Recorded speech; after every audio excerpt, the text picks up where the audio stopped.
전반적인 시장 상황은 국내 증시가 워낙 지금 바닥 구간에서 네. 견조하게 반등을 하고 있기 때문에 올해는 유례 없는 대상승을 좀 기대해 볼 수가 있다라고 저는 국내장이요. 네, 국내장에 대해서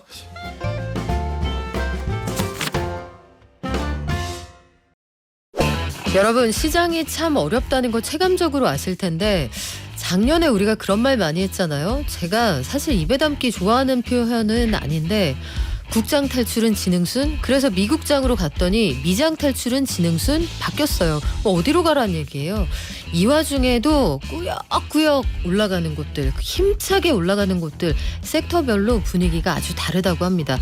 독커다 이 종목 어떤 것들이 그런지 메리츠증권 광화문 금융센터의 강재헌 부장에게 물어볼게요. 안녕하세요. 네, 안녕하십니까. 우리 지난번에 만났을 때는 우리 부장님하고 얘기하고 손절의 타이밍에 대해서 이야기를 하다가 그날 손절을 하신 분들은 손실을 최소화했을 텐데 좀 기다려볼까 했던 분들은 손실이 극대화됐어요. 네. 야, 강재헌 부장이 손절하라고 할 때 할 걸 이랬던 분들 많으실 텐데 지금 관세 전쟁 속에서 다들 어려워졌습니다. 부장님 보시기에 최근 증시에서 우리가 요거는 알고 가야 된다 이랬던 소식은 뭐가 있어요? 일단 최근 소식 중에 인상 깊었던 게 태양광 관세 면제 소식. 태양광. 그다음에 애플 폴더블 폰에 삼성 디스플레이가 단독으로 공급한다는 소식. 두 가지가 좀 인상이 깊었습니다. 왜요? 일단 태양광 부분에 있어서는 뭐 관세가 주가를 눌리는 거였고 관세에 대해서 소재에 대해서 관세를 적게 준다는 거는 그만큼 실적에 좋아지는 거고 그렇죠. 미국에 있어서도 매출 증가가 일어날 수 있는 그런 구조가 되는 거기 때문인 거죠.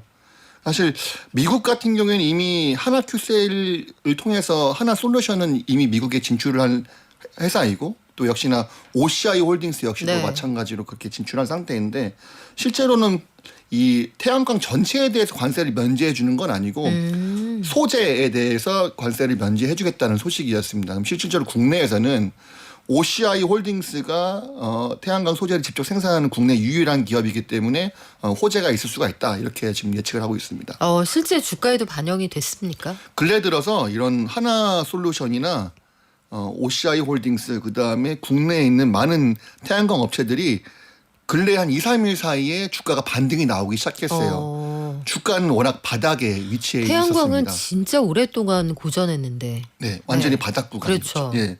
실제로 미국의 현지 공장이 있는 회사들을 좀 주목해서 보셔야 될 것 같고요.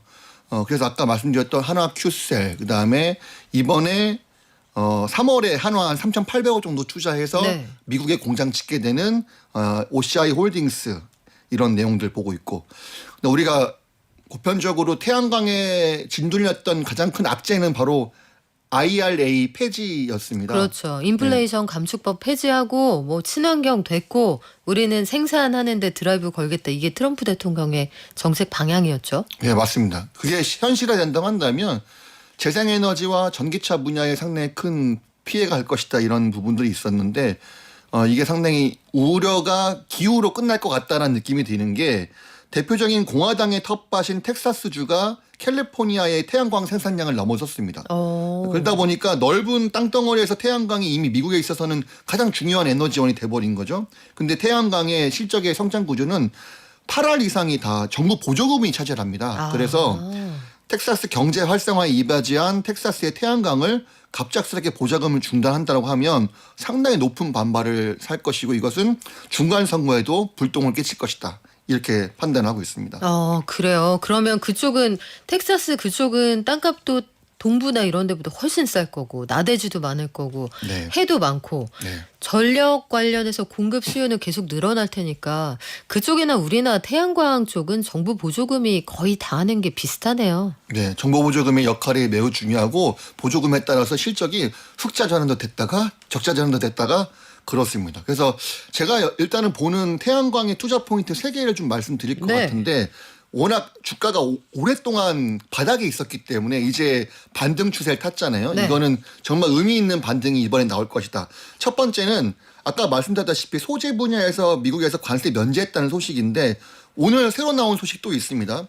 동남아를 통해서 미국에 진출하는 동남아 4개 국가를 통해서 미국에 쏘게 되는 태양광 제품들을 네. 274% 관세를 물리겠다 이런 내용이 나왔습니다. 그러면 이제 실제로 미국에서 생산하고 있는 미국에서 소화하고 있는 태양광 중국 제품이 70%가 차지하는데 그러면 그거를 K 태양광 업체들이 차지할 수 있는 가능성이 그만큼 늘어나게 되는 거죠. 아, 그러니까 그동안은 중국에서 사실 만들었는데 동남아 한번 찍고 가면서 저희 메이드 인 차이나 아니고요. 네. 저희 사실 메이드 인 베트남이에요. 이런 식으로 위장하는 거 이제 못하게 하겠다 네, 이런 뜻이죠. 하게 된 거죠. 그 자리를 네. K 태양광 관련 소재 업체들이 채울 수 있다. 네, 그렇죠. 미국 내에 있는 태양광 업체들, 완성 업체들. 그 다음에 아까 말씀드렸다시피 IRA는 지속될 것이다. 왜냐하면 중간 선거가 있기 때문에 현재 시간은 벌어놓은 상태다라는 부분인 거고요. 그다음에 세 번째는 이게 IRA 이 실질적 폐지가 어렵다는 소식은 어저께 사실 나왔었어요. 네. 그래서 좀 구체화된 내용인 것 같고 세 번째는 대선 이후에 정권이 혹시 교체된다고 한다면 그린 에너지 정책이 다시 활성화가 될 가능성이 매우 높다는 겁니다. 사실 어저께 그 예비 후보가 리서치 간담회를 개최를 했는데 네. 거기서 딱 3가지 워딩을 얘기를 했습니다. 경제 산업이 나아갈 방향은 AI와 재생에너지, 문화 콘텐츠 이 3가지를 얘기했습니다. 지금 말씀하시는 예비 후보는 국내 조기 대선을 뛰는 대선 경선 주자들 말씀하시는 거죠? 맞습니다. 네. 특정 가장 지지율이 현재 네. 높은 근데 이제 AI는 실질적으로 관련 종목들이 이미 퓨리오사 AI를 그 해당 그 후보가 방문하면서 주가가 엄청나게 관련 종목들이 많이 올랐어요. 네. 현재는. 그리고 문화 콘텐츠 이건 이제 웹툰 도서관을 방문했다는 소식 때문에 관련 웹툰주가 지난주에 한 2, 3일 정도 크게 올랐죠. 근데 이제 남은 거는 재생에너지. 이쪽 분야에 대해서 코멘트가 나올 가능성이 있기 때문에 현 시점에서는 그렇다고 해서 태양광 관련 종목들이 그렇게 크게 오르진 않았습니다. 재생에너지, 그린 뉴딜 이런 것들은 뭐 태양광, 수소, 뭐 풍력 많이 있겠지만 관련된 정책에 대해서 언급이 나올 경우에 주가가 한 번 더 슈팅이 나올 가능성이 있다는 점을 좀 염두에 두자 네. 말씀드리고 싶습니다. 아, 그러니까 미국에서도 호재가 있고 국내에서도 만약에 그 유력한 대선 경선 후보가 최후에 승리를 하게 될 경우에 이런 게 호재가 될 수도 있다. 이런 말씀인데 지난번에 오셨을 때에도 우리가 다 잊고 있었던 메타버스 관련해서 메타 얘기를 한번 해주셔서 그게 신선했는데 앞서서 2가지를 주목하고 계시다고 했잖아요. 네. 하나는 태양광, 다른 하나는 애플 폴더블 폰이 나올 텐데 거기 디스플레이 납품한다. 요거는 어느 쪽에 어떻게 호재가 됩니까? 삼성 디스플레이가 보통은 아이폰이 어떤 공급 업체를 선택하면 한 2-3군데 이상의 협력사를 지정을 합니다. 근데 이번에는 삼성 디스플레이 하나만 딱 선택을 해서 독점 납품을 맡겼단 말이죠. 이게 네. 가장 큰 강력한 거고 그만큼 삼성 디스플레이의 기술 격차가 앞서가 있다라고 저는 생각을 하고 있는 거고 내년 정도 예상합니다. 1호 애플 폴더블 폰이죠.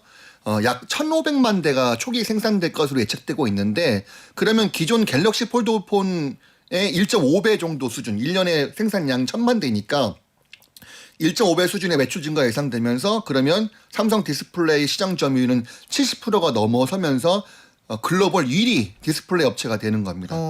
이런 부분은 이제 올해 말부터는 본격적인 양산에 들어갈 것이라고 판단하고 있고요. 또한 이제 7세대 폴더블 폰을 삼성전자에서 생산을 시작했다는 점도 긍정적입니다.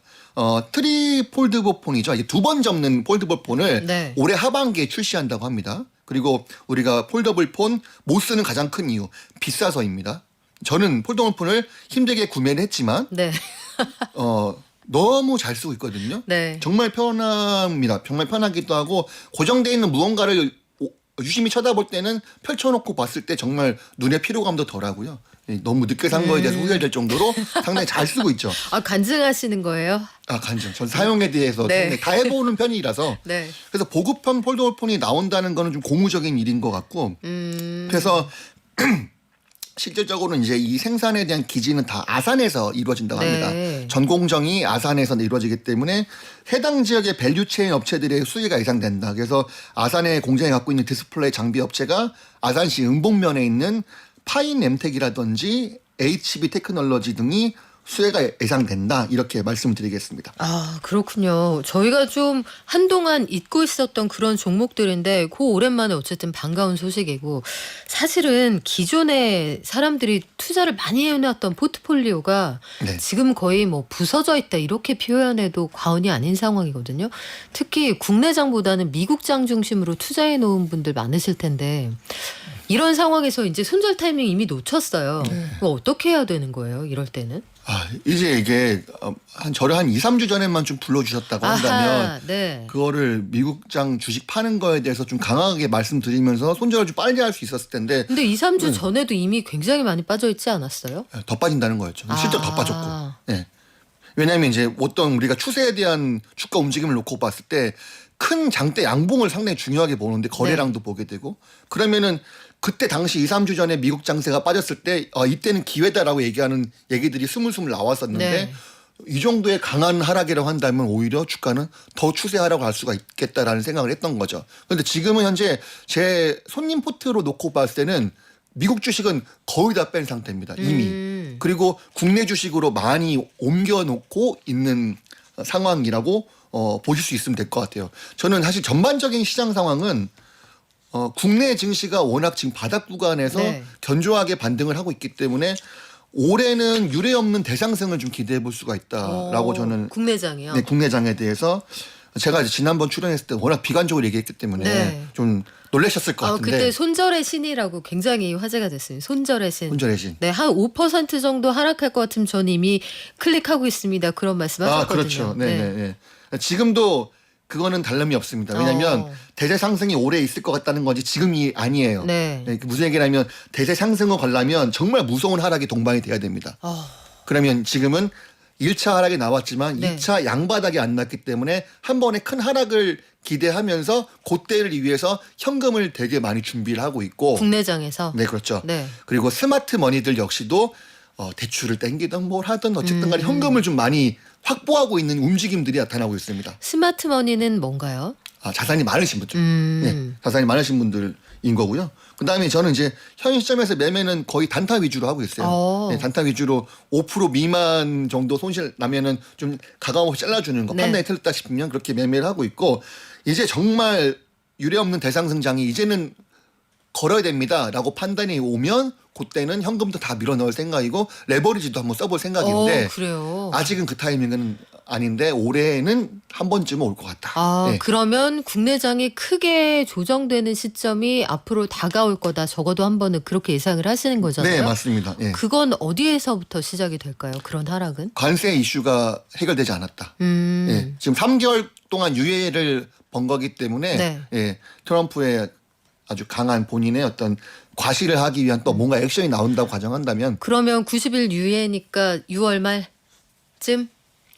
그 시기 예측하는 건 거의 뭐 점쟁이 수준이어서. 그러면 트럼프 대통령이 지금 약간 이렇게 시점 잡기가 애매한 게 뭐냐면 일단 국내 증시의 상승폭이 최근 들어서는 전 세계 다 합쳐서 거의 제일 높은 축에 들어가거든요. 맞아요. 어렵지만 네. 어려운 상황이지만 너무 대박앤세일이라 네. 막 겨울 코트 3개에 10,000원 이런 식이니까 막 사람들이 집어간단 말이에요. 네.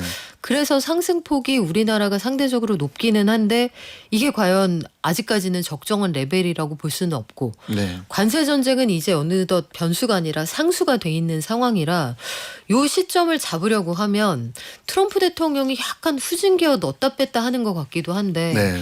해외에서 어떤 소식이 딱 들려올 때 요거 타이밍이다 이렇게 될까요? 이제 그동안에는 딱 피하 식별을 강하게 하면서 그렇죠. 중국만 때린다라는 뉘앙스를 강하게 심어주면서 국내의 다른 장들이 올라갈 수 있었던 거거든요. 다시 한번 결론은 모든 국가들에게 관세에 대해서는 예외가 없다라는 그런 시그널을 다시 한번 나타날 때 제가 불과 3달 전까지만 방송 나오게 되면 트럼프는 피하 식별이 없는 모든 국가를 공격하고 본인에게 숙이는 국가에게 네. 베네핏을 줄 것이다. 그렇게 됐던 거였고 네. 지금은 중국이 워낙 강경하게 나오다 보니까 중국을 때려잡기 위한 어떤 그런 상황이 나온 거지만 결국에 트럼프의 목적은 모든 국가에게 유리한 관세에 대한 협상을 하기 위한 게 트럼프의 카드였기 때문에 결국 이 얘기는 다시금 나올 것이다라고 생각하고 있습니다. 그러면 90일 후에 다시 보자고 했는데 그때도 별거 없을 것 같으면 강경한 발언이 나오고 거기에서 뉴욕장이 무너지면 국내장도 한번 크게 조정받는데 그때를 타이밍이다 이렇게 보시는 거군요. 네, 맞습니다. 네. 근데 뭐 수교도 별거 없던데요. 일본이 가서 얼마나 잘했어요. 일본이 그 취임식 하기도 전인가요? 그때부터 가서 기업인부터 시작해서 전 총리의 부인까지 가서 굉장히 잘하고 왔는데도 먼저 가서 되게 잘해도 뭐 큰 거 없던데 어때요? 부장님? 아직 협상 단계인 거고 네. 시작이 안 됐기 때문에 네. 가장 먼저 협상을 하는데 베네핏을 주겠다라는 트럼프의 발언도 있었기 진짜 때문에 줄 것 같아요? 괜히 먼저 갔다가 먼저 얻어맞고 오는 거 아닌가 싶기도 한데. 우리나라가 먼저 하진 않겠죠. 네, 우리나라 스타일상. 지금 일본이 협상을 공식적으로 제일 처음 시작을 했고 네. EU는 별거 없이 지금 2차 협상 기다리고 한국이 이번 주부터 2+2 이번 주 목요일부터 네. 시작이 되잖아요. 네. 우리는 어떻게 좀 해볼 만할 것 같아요? 현재는 좀 나빠 보이진 않는다. 어. 네, 근데 만약에 그런 이슈들이 생각보다 대화가 잘 안 됐다라고 네. 한다면 주가에 안 좋은 영향을 끼칠 수가 있겠죠. 근데 본인이 지금 중국 포커스에 맞춰서 관세 전쟁을 지금 이어가고 있는 상황이고 다른 국가들에 대해서는 먼저 협상을 시작하는 국가들에 대해서는 베네핏 주겠다 얘기했기 때문에 분위기는 좋게 흘러갈 것 같습니다. 사실. 그래서 뭐 그런 부분들 뭐 예의주시해야겠죠. 근데 이거는 어쨌든 간에 협상에 대한 부분은 저희가 예측할 수 있는 부분은 사실 아닌 것 같아요. 그래서 후 대응을 할 수 있는 그런 방향으로 가야 될 것 같습니다. 그래요. 어쨌든 우리는 뭐 힘의 균형이 현실적으로 맞지 않으니까 처분을 기다리고 그에 따른 대응을 해 나갈 수밖에 없는 상황이긴 한데 국내로 다시 눈을 좀 돌려보면 전체적으로 어려운 상황 속에서 정치 테마주는 아까 잠깐 언급을 주셨잖아요. 네. 지금 유력 대선 후보가 퓨리오사 AI라는 곳에 가장 먼저 대선 출정식 하면서 그쪽을 방문을 하고 그 회사 자체는 비상장 기업이니까 네. 그 비슷한 인공지능 관련주들이 계속 상승을 하고 있던데 정치 테마주가 혹하기는 한데 굉장히 위험하잖아요. 네. 이런 것들은 어떻게 접근을 하시면 좋아요? 네, 통상 정치 테마주들은 대선 2년 전에 크게 움직이고요. 대선 앞두고 1년 이내에는 좀 소강 국면에 접어드는데 지금은 대선이 40일 정도밖에 안 남았기 때문에 너무 시간이 촉박해요. 네. 그야말로 지금 폭탄 돌리기 수준이다. 그러니까요. 라고 생각이 들고 지금은 정책의 발표가 나오고 주가가 올라간다면 따라잡으면 늦을 수도 있다. 그렇죠. 그리고 한번 눌림목 전략도 안 맞습니다. 한번 눌렸을 때 들어가서 반등 나올 때 먹어야지 이것도 지금 먹혀지가 안 먹는 전략인 것 같아요. 그만큼 좀 리스크가 커진 상황이기 때문에 계속 연관성을 갖고 폭탄 돌리기를 하는 거에 당하지 않으려면 아예 관심을 안 갖거나 아니면 이런 정책이 나올 수도 있을 것 같은데 라는 거를 미리 사전에 예측을 해서 그런 종목에 줄서기를 하거나 이런 거 가능성이 있겠죠. 예측을 해서 미리 가 있다. 그럼 참 좋은데 앞서 말씀하신 그 네. 환경 관련 그런 것들이 이제 예측의 영역에 들어갈 수 그렇죠. 있는 종목으로 보시는 거군요. 직접적으로 언급을 하지 않았습니다. 그래서 오늘 같은 경우에 주가가 올라갔던 게 플라스틱 사용 제한 관련 거를 좀 적극적으로 하겠다. 네. 그 얘기가 나오고 나서부터 플라스틱 대체제를 하고 있는 기업들이 지금 상한가를 들어갔거든요. 예. 근데 반면에 이제 직접적으로 무언가 신재생 에너지에 대해서 어떤 거에 포커스를 맞추겠다 이런 얘기를 구두로 하진 않았어요. 다만 어저께 리서치 간담회에서 관심 나갈 방향은 재생에너지 뭐 문화 콘텐츠 AI다 이런 얘기 정도만 한 거기 때문에 구체적인 정책이 나온다 그러면 이제 주가는 더 수익이 날 가능성은 있어 보인다고 생각합니다. 근데 내가 예상해서 미리 가 있었는데 글로 안 오면 어떡해요? 그럼 바람 맞는 거잖아요. 예, 그럴 때는 손절하셔야죠. 항상 그럼 손절의 그 타이밍은 5%? 저는 뭐 그 정도. 5%? 5%. 그럼 그건 어때요? 이미 많이 올라왔고 저희도 작년부터 꾸준히 말씀을 드렸는데 방산하고 조선 네. 이거는 관세 전쟁에서 좀 피해가면서 수혜까지 볼 수 있다 말씀드렸지만 이미 너무 많이 올라왔고 특히 한화 에어로스페이스 같은 경우에는 유상증자 이슈 있을 때 한 69만 원 갔다가 지금 80만 원 위로 올라왔단 말이에요. 네. 이런 것들을 나는 포트에 없어. 그러면은 눌렸을 때 들어가실 만해요? 지난번 출연 때도 마찬가지로 전 조선을 무척 좋아합니다. 조선 되게 여러 번 얘기했었을 네. 거고 지금은 포트에 없습니다. 네. 다 파셨구나. 그래서 많이 수익이 났으니까. 그리고 약간 상승에 대한 힘이 조금 약해졌다는 생각이 들어요. 오히려 조선 관련 종목을 다시 눌림목에 들어간다고 한다면 조선 완성보다는 기자재. 기자재. 네, 조선 기자재 쪽으로 부품 쪽으로 좀 뭐 예컨대 현대힘스 같은 그런 종목들이 네. 해당이 될까요? 뭐 동성와인텍이라든지 현대힘스라든지 네. 뭐 종목들 뭐 한국카본 이런 종목들도 있습니다. 그런 종목들을 좀 눌림목에서 공략해보겠다라는 생각을 갖고 있고요. 그다음에 방산의 주가 퍼포먼스 상당히 좋죠. 눌림목을 발생한다면 가장 바로 빨리 수익을 내줄 수 있는 것도 방산인 것 같아요. 근데 저는 현재 솔직히 선택 용기가 안 나요. 그래요. 다 팔았어요. 저는 방산에 대해서는 그렇게 매매를 많이 하진 않았습니다. 예. 그래서 그런 정도. 그다음에 아까 뭐 K뷰티도 네. 예, 말씀하셨던 것 같은데, 그래서 K뷰티는 상반기 주가 흐름이 상당히 강해요. 작년에도 6월까지 강했고 그 다음에 주가가 어려웠죠, 많이 작년에. 어려웠습니다. 네. 그래서 대선을 앞두고 이제 끝난 이후에 주가 흐름이 어떻게 바뀔지 주도주가 확 바뀔 수도 있는 거예요. 그래서 6월까지는 이런 주도 섹터인 조선, 방산, K뷰티 좀 유리해 보인다. 트레이딩 관점에서는 유리해 보인다. 그 이후에는 어떻게 될지 모르니까 한 5월 정도 중순부터는 조금씩 포트에서 제외시켜보자. 셀. 네, 이렇게 말씀드리고 싶습니다. 그러면 그건 어떻습니까? 우리가 경기 안 좋을 때 대표적으로 이 경기에서 그래도 뭐 밥을 안 먹고 살 수는 없지 않습니까? 해서 식품주 이런 거 보는데 대표적으로 불당면 이거 만드는 회사 삼양식품 같은 회사는 지금 공급이 수요를 못 따라간다 이런 얘기 나오잖아요. 네. 저희는 이제 내수주 아니고 수출주예요. 이렇게도 얘기를 하던데 그런 거나 농심이나 이런 쪽에 식품 쪽은 어떤가요? 저희가 정말 하고 싶었던 질문을 너무 해주셔가지고 네. 대본에 없었던 건데 깜짝 놀랐죠. 네, 놀랐어요. 제가 독심술 좀 하거든요. 제가 네. 농심 툰바에 중독되어 있습니다.